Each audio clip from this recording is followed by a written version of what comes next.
Hello, it's Marek. Welcome to Mdrives. Today I will be answering the question many of you asked me over the last 2 years, and it's about the headrest mount I'm using for my camera. So this headrest is made by a company called Hake, and the model is called CHM, and I bought it about 2 years ago for around 55 pounds, and I have to say, money well spent. It provides amazingly stable footage because it's mounted to your seat, it's really solid, and because you are sitting in that seat, your body is pushing the seat constantly with its own weight, and that dampens all of the vibrations, so the camera is perfectly stable all the time. Actually, it's so stable you don't have to use any kind of stabilization. In fact, you should turn it off because that would distract the viewers, because the image would constantly move within the cabin. You don't want that, you want a stable image. So let me jump on the back seat and I'll show you how to install it properly. Right, so let's progress with installation. As you can see, it is pretty simple. You have these two sliders here, which you have to mount to the headrest poles. So let's do that now. So you unscrew this. Okay, so we've got all of them undone. We have to take these plates out. So now I'm putting the mount so the headrest poles are in between the bolts. We have to put the plate back on and then simply screw these guys back on. And for those who are worried about maybe damaging your car, scratching it anyway, well, I've been using it for 2 years now and I have no scratches on anywhere on the seat, so I wouldn't worry about that too much. What you need to make sure is that it's really solid. It can't be loose because it will start rattling, it will loosen itself up, and you will end up with a shaky footage, and over time obviously you don't want to have a camera flying around your car. The good thing is that if you do it really well, it will not move. Obviously I used this headrest mount for a long time. It never loosened itself up, so as you can see it's quite tight now. That is enough.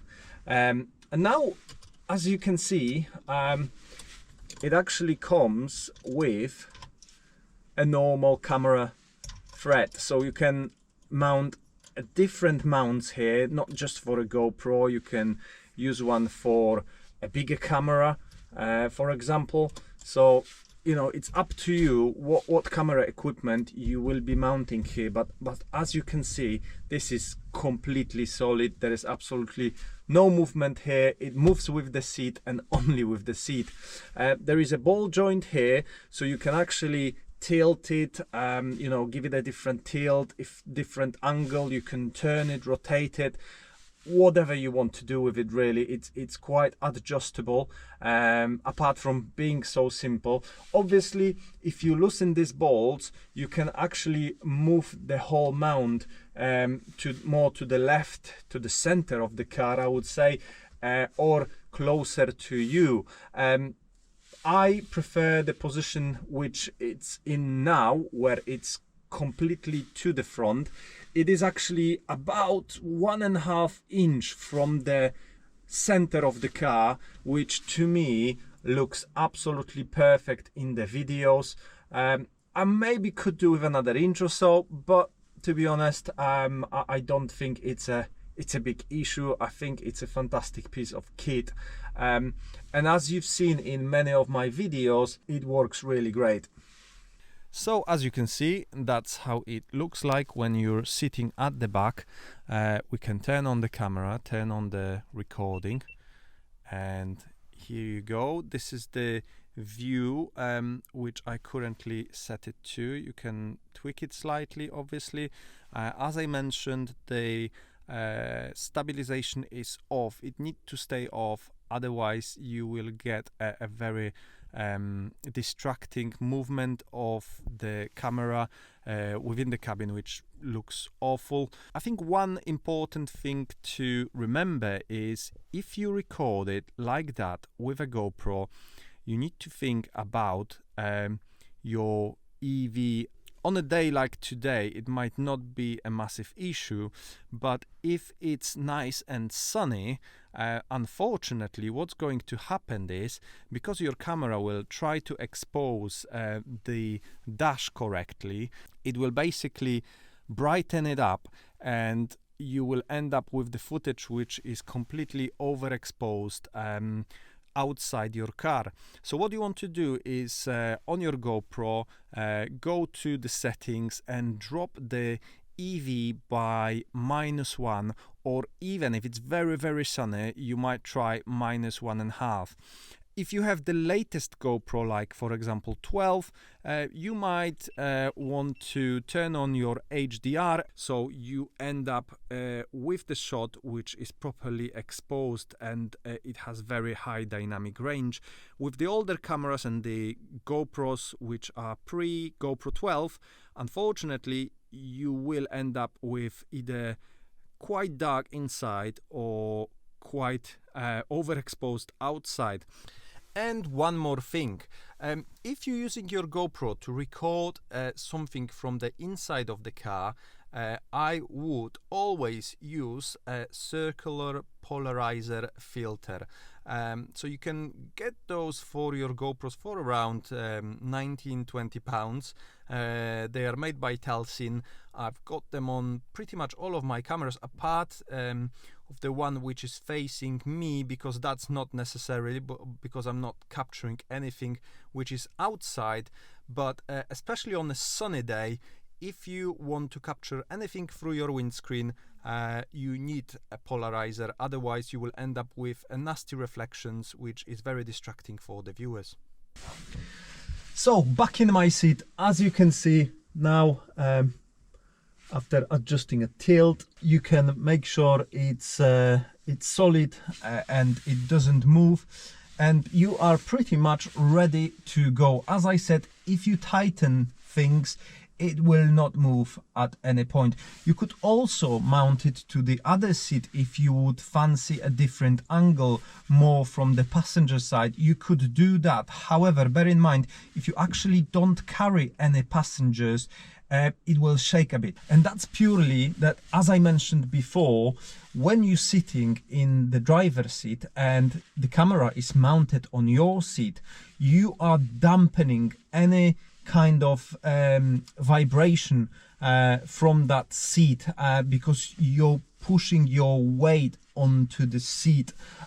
So that's why it's so solid. The only movement you might see, it's like micro movement, where obviously when you're driving, if you are braking or accelerating hard, sometimes there might be a bit of movement, but it will be a smooth movement. It will never be a shake. And you know, that is great about this product. If you would mount it here, obviously during driving, if you're going through some rough surface, I think it could potentially move a bit, and then you would need to activate some kind of stabilization in the camera, which then ruins the shot to me, because this shot, you want it to be as stable as possible. You've seen in my track videos how it looks like. I've also used it on the road for some driving videos, and it's absolutely fantastic. But you need to make sure you turn off completely any stabilization to keep it stable, keep it in one position. So hopefully this video was helpful, and for not that much money, you will get yourself a nice solution you can use on track days, you can use during normal driving. I mean, potentially you could actually turn it around, and if you have slightly bigger car than mine, you could actually film your passengers with the wider view in your GoPro.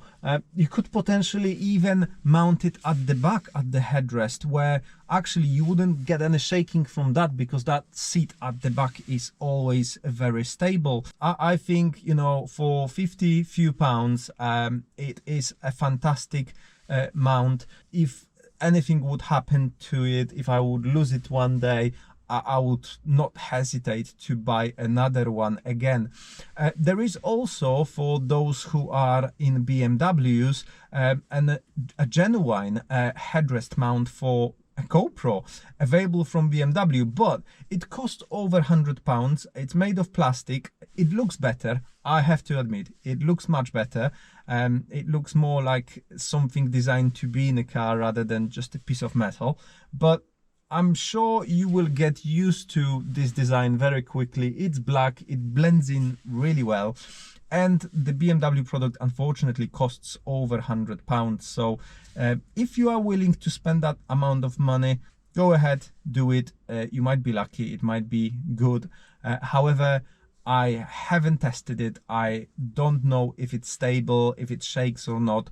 So you know, let me know if you used it. It will be a good info, not just for me, but for others who are looking for this product and watching this video. So I hope you enjoyed this video. Thank you for watching, guys. I will see you in the next one very soon. Please make sure you give this video a like and subscribe to my channel. And yeah, see you next time. Goodbye. Do widzenia.